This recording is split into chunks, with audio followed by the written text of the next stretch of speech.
Nessa noite eu saúdo a igreja com a paz do Senhor. Em busca de fama, em busca de dinheiro, mergulhei-me de corpo e alma no mundo chamado baixo espiritismo. Para você ter uma ideia, quem foi Jorge de Oxóssi, o homem das matas, o homem do passado, eu dei 6 vezes a minha alma aos demônios. Hoje eu tenho o corpo todo cortado para servir de testemunho. Dei 6 vezes a minha alma, 6 cabeças, riscando 6 vezes a minha alma aos demônios. Risquei 9 pontos na linha de Nagô, de Merei, de Aguidá, de Ebô, de Ababaluá. E depois eu vim para as linhas de Kikongo, que é a Umbanda, Quimbanda, Candomblé, Moçambique, Magia Negra, Voodoo, Queto, Nagô, de Patuanu e a linha de Allan Kardec. Por isso me tornei Ialorixá e Babalaorixá de santo. Mas santo eu sou hoje, porque sou filho de Deus, El Shaddai Todo-Poderoso. Hoje vou para onde quero, vou para onde os irmãos me convidam e vou para onde bem der na minha cabeça, porque hoje sou lavado e comprado com o sangue de Jesus. Tranca-rua me chamava de cavalo e era cavalo dele mesmo, mas hoje cavaleiro de Jesus Cristo de Nazaré,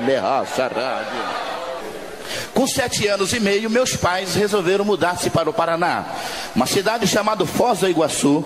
Logo que chegamos ali, Jesus salvou toda a minha família.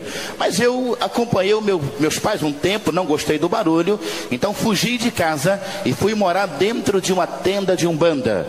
E ali naquela tenda comecei a abrir os meus primeiros passos. Logo em seguida, um dia eu estava dormindo, e isso fazia 4 meses que eu estava ali. Meu pai não sabia por onde eu andava, ninguém dava notícia, meu pai procurando. Eu estava dormindo quando eu ouvi e vi uma voz feminina. E aquela voz me acordou e disse: queres ficar rico? E eu disse para aquela voz: sim. Então me levantei e ela disse: não acenda a luz. Mas eu percebi que estava falando com uma figura feminina. Pelo menos no visual estava vendo uma mulher. E ela então deu uma gargalhada e disse: você precisa fazer uma coisa, você vai comprar ou roubar uma faca e entrar dentro de um cemitério, e depois eu lhe dou as instruções. Eu acompanhei então, uma semana depois, aquela voz, aquela visão, aquele demônio, e pulei o muro de um cemitério de uma cidade chamada Campo Mourão, no Paraná. E logo que entrei dentro daquele cemitério, cheguei até num determinado local, num túmulo, e aquele demônio começou a me dar as instruções. E agora eu cortei a minha mão esquerda e 3 vezes eu escrevi o meu nome num livro: Jorge de Oxóssi, de livre e espontânea vontade, entrega sua alma ao demônio. Voltei para trás, o meu pai descobriu onde eu estava, tentou me tirar dali, mas agora tomado por uma força anormal, agora já com alguns poderes que antes não tinha, agora algumas coisas começou a subir ao coração. Comuniquei agora ao meu pai de santo o que tinha acontecido, e ele então começou a me dizer que eu era mediúnico, que era muito forte, eu precisava desenvolver então em Salvador. Fui enviado para Salvador, ali junto com Hilarie, Zé do Bus, Chico Xavier, Mãe de Ná e outros nomes da magia. Eles ali agora começaram a desenvolver Kikongo, de Abadá, de Merei, de Ababalu e Xangô. Isso quer dizer, os orixás que deixam as pessoas nervosas, os demônios de terra.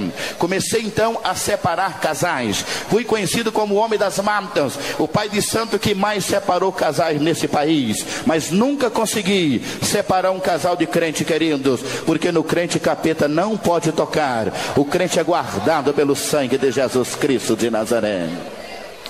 Logo que cheguei em Salvador, a mãe menininha me olhou e disse: aqui você vai ter que ter muita coragem.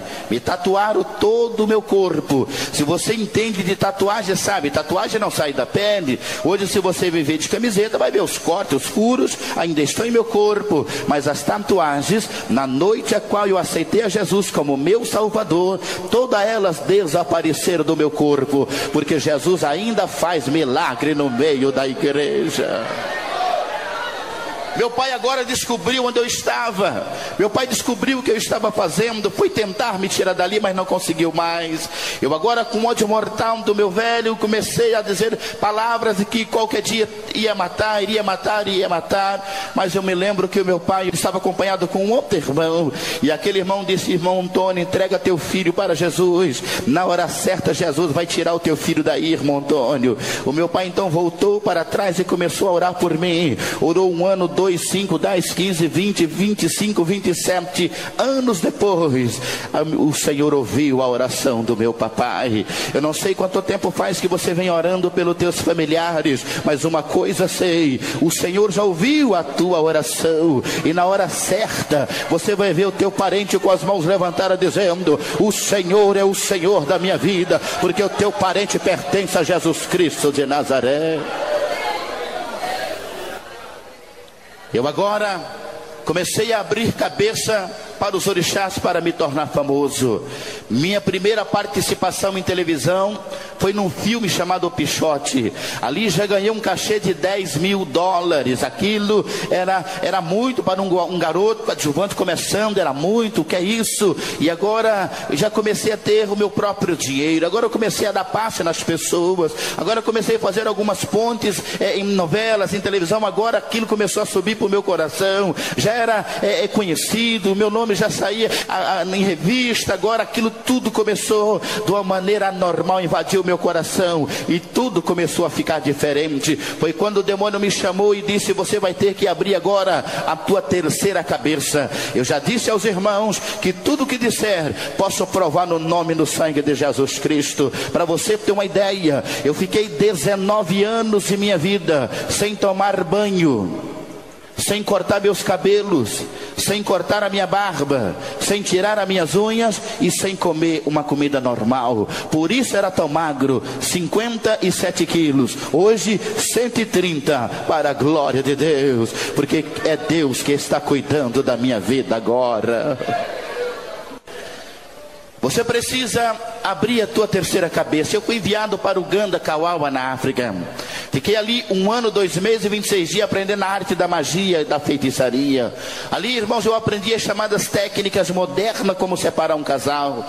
As 4 frases que, se você falar dentro de sua casa, para o teu cônjuge, para a tua esposa, o teu esposo, se você falar no momento de nervosismo, se você falar, o demônio sabe que nós não somos 100% espiritual, e por alguma razão você, no auge do teu nervosismo, se você pronunciar uma dessas frases, vai dar direito cerca de 74% do demônio tentar 3 dias amadurecer essa ideia de separação. E começamos a aprender as técnicas modernas, como que os jovens iriam desaparecer a palavra namoro, como iria aparecer a palavra ficar, por que jovem ia ficar. Atrás da palavra ficar, atrás de cada letra, existe 2.773 demônios atrás de cada letra. Por isso, jovem, é melhor você ficar com Jesus Cristo. Foi Ele que morreu na cruz do Calvário por você. E quando você estiver namorando com alguém, usa a expressão namorar, porque uma expressão ficar é diabólica. Mas aquele demônio começou a bradar e me dar como que a gente ia trabalhar dali em diante. Ele disse 4 coisas, rapidamente vamos tirar dos meios evangélicos, e ele começou a montar todo ali o organograma, como que a gente ia trabalhar a partir daquela data. Mas o que mais me chama a atenção, ele disse: você vai ser famoso, você vai fazer um montão de coisa, mas tem um detalhe. Lembre-se que lá no Brasil, aonde você vai trabalhar, existe uma raça de gente que não pega nada neles. Tem um povo lá no Brasil que não tem medo de nossos trabalhos. E eu perguntei a ele: quem são esse povo? Todos têm que ter medo de mim? Eu já era aí Alorixá e Baba Laorixá de Santo. Mas ele disse: quando você chegar no teu canjeria sentado, você pergunta. Mal o avião pousou em Salvador, entrei dentro do roncol de mãe menininha e perguntei. Eu disse: mãe menininha, quem é o povo que não me respeita? Quem é o povo que não tem medo dos nossos trabalhos? Ela sorriu e disse: filho, o único povo que não tem medo de nós e que não pega nada neles é conhecido como evangélicos. Fica longe dos crentes, porque dá azar mexer com essa raça de gente. Você tem a marca do sangue de Jesus Cristo de Nazaré, meu querido. Levante a tua cabeça e profetiza a tua vitória, porque maior é quem está com você. Rei dos reis,